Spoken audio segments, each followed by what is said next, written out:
તેજલબેન મહેતા છે મારું નામ. દ્વારકેશ પાર્કના રહેવાસીએ છે, આલાપ ગ્રીનની પાછળ. અત્યારે અમને અહીંયા રેરા 10 વર્ષ થયેલા છે. અમારી સોસાયટીમાં બધી રીતે સેફટી છે, કોઈ પણ જાતનો વાંધો નથી. અત્યારે એક જ પ્રશ્ન છે કે જે કોમન પ્લોટ ત્યાં ખાલી છે એમાં અત્યારે રેન બસેરા બનવા જઈ રહ્યું છે, જે અમારા ટોટલી સોસાયટીની વિરુદ્ધ છે. કેમ કે એટલી વસ્તુ ખરાબ છે કે ત્યાંથી કોઈ પણ લેડીઝની સેફટી રહે એમ નથી. મારું નામ ભાવનાબેન કાનાણી છે, દ્વારકેશ પાર્કના રહેવાસી છીએ.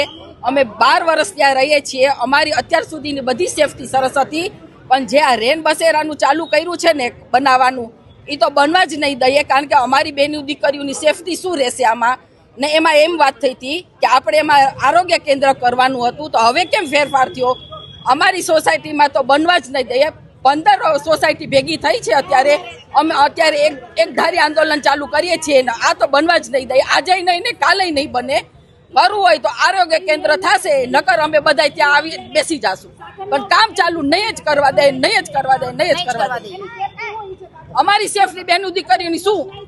મારું નામ હિતેશભાઈ છે. હું દ્વારકેશ પાર્કમાં રહેવાસી છું. દ્વારકેશ પાર્કની એક મોટો કોમન પ્લોટ છે. કોમન પ્લોટ નથી, કોર્પોરેશનનો પ્લોટ છે. ત્યાં અત્યારે રેન બસેરા બને છે. આજુબાજુની 10 થી 15 સોસાયટીઓનો વિરોધ છે. દ્વારકેશ પાર્ક સોસાયટીનો વિરોધ છે. 1 મહિના પહેલાં આનો વિરોધ માટે અમે એક આવેદનપત્ર ત્યાં રજૂ કરેલું, પણ હજી સુધી કોઈ એનો નિવાડો આવેલ નથી.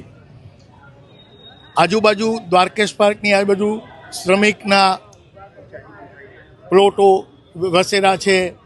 અમારો એ વિરોધ છે કે ત્યાં રેન બસેરા ન બનવું જોઈએ. આ વાતચીત કોર્પોરેટર ધારાસભ્યની સાથે વાતચીત થઈ ગઈ છે. એ લોકો થોડું અમને આશ્વાસન આપે છે, પણ છતાં હજીનો 1 મહિનાથી કાંઈ નિવાડો આવેલ નથી. 1 મહિનાથી નિવાડો નથી.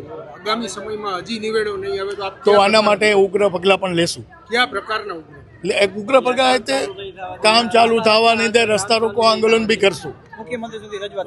મુખ્યમંત્રી સુધી રજૂઆત કરશું.